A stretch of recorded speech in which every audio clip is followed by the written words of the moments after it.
Pourquoi un projet de ligne Agen-Périgueux? Ce projet répond à la demande du président de la région, M. Alain Rousset, et à tous les élus riverains de cette ligne, désireux de prouver son intérêt capital pour la survie de notre territoire. Cette ligne est un sillon vertical dans un espace naturel qui présente de réelles opportunités économiques. Elle connecte nos deux départements avec le nord, Limoges-Paris, avec l'ouest, Libourne-Bordeaux, avec le sud, Montauban, Toulouse, Marseille et Nice, avec le sud-ouest, Pau et l'Espagne, et la future LGV Bordeaux-Toulouse. Notre réseau routier actuel n'est plus adapté aux distances et au temps contraint des déplacements d'aujourd'hui.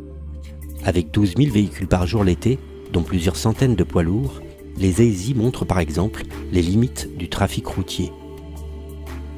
En matière de tourisme pur sur notre territoire, la fréquentation actuelle a atteint environ 4 millions de visiteurs du château de Bonagui aux grottes de Lascaux. Face à cette saturation du réseau routier, le train a tous les avantages pour lui. Plus sûr, plus rapide, plus économique, plus respectueux de l'environnement.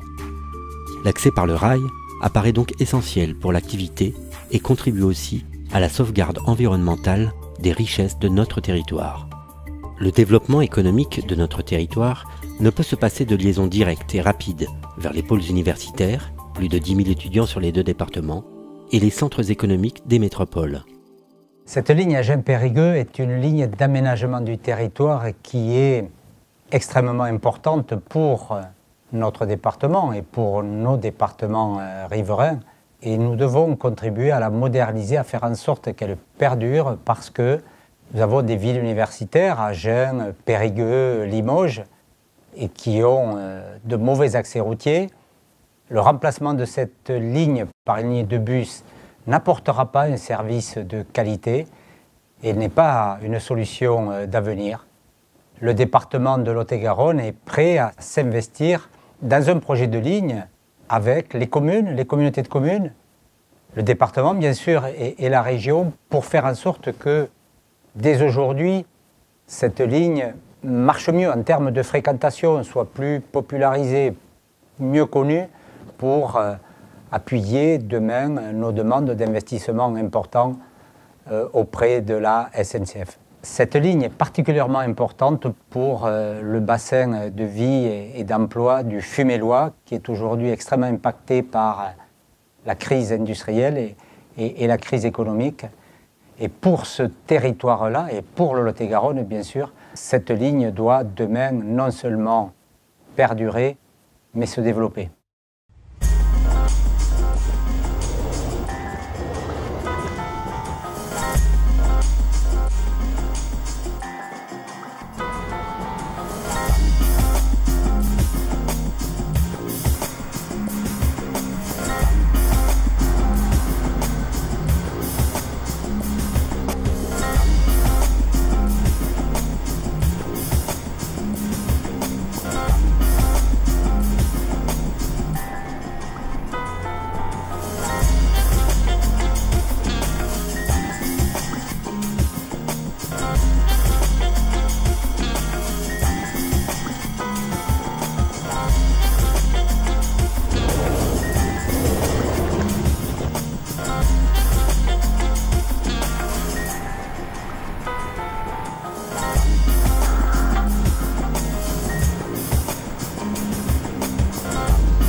Vous êtes ici à la gare d'Agen et je voudrais m'associer pleinement à l'action que mènent mes collègues maires, notamment ceux du Fumélois, pour la défense de la ligne Agen-Périgueux. Je le fais d'abord en tant que Lot-et-Garonnais. Je suis solidaire de leur combat parce que je sais que leur territoire a besoin de ce moyen de transport. Mais je le fais aussi en tant que maire d'Agen. L'intérêt bien compris d'Agen, c'est effectivement d'être accessible, notamment par le chemin de fer. Ça serait un contresens majeur que de supprimer ce mode de transport qui, de toute évidence, est plus écologique que peut l'être la voiture individuelle. Voilà, pour toutes ces raisons, en tant que Lot-et-Garonnais, en tant qu'Agenais, et tout simplement en tant que citoyen de 2018, je soutiens pleinement le combat pour le maintien et la modernisation de la ligne Agen-Périgueux. Pour être performant, le train régional doit se réinventer pour permettre aux habitants, aux étudiants, aux touristes de traverser leur département et rejoindre les pôles urbains pour leurs besoins professionnels, d'études ou de santé.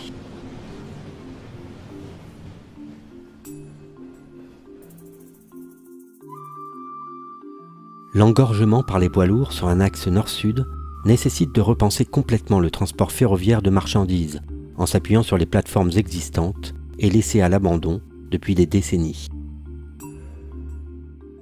L'alliance du transport de marchandises et de passagers devient de ce fait compatible et complémentaire sur cette ligne. 700 000 wagons de fret étaient en circulation en 1990 contre seulement 150 000 en 2018. Il devient incontournable également d'améliorer les horaires de départ et d'arrivée, et donc gagner en rapidité en réduisant le nombre d'arrêts.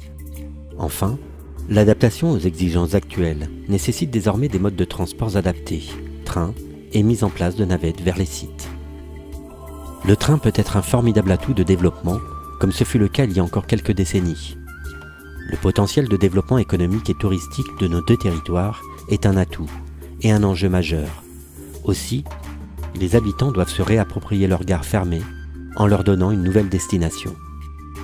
Comme le musée de Doisneau, dans l'ancienne gare de Carlu, abritant une exposition permanente et des salles de réunion.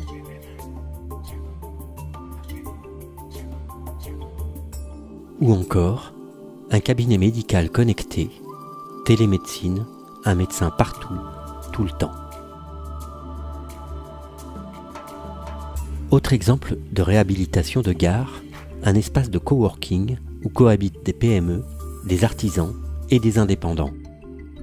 Enfin, en permettant d'atteindre les deux métropoles, Bordeaux et Toulouse, en moins de 2 heures, nous accueillerons nombre de citadins qui se fixeront sur notre beau territoire périgord-agenais en y développant le télétravail.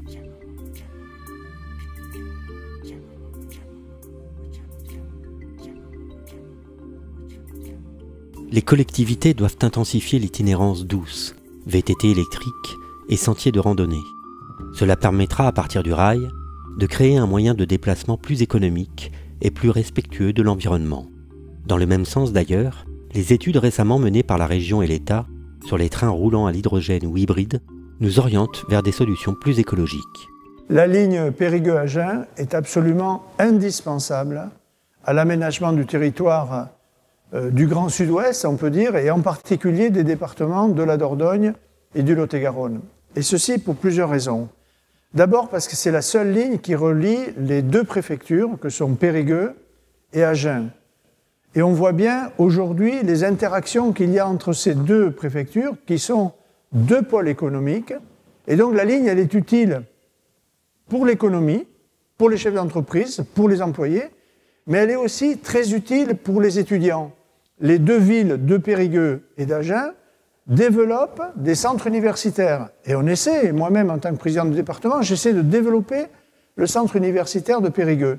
Et aujourd'hui, avec la voie ferrée entre Périgueux et Agen, eh bien, on peut avoir des étudiants de Dordogne qui vont faire leurs études à Agen et des Agenais qui viennent faire leurs études à Périgueux.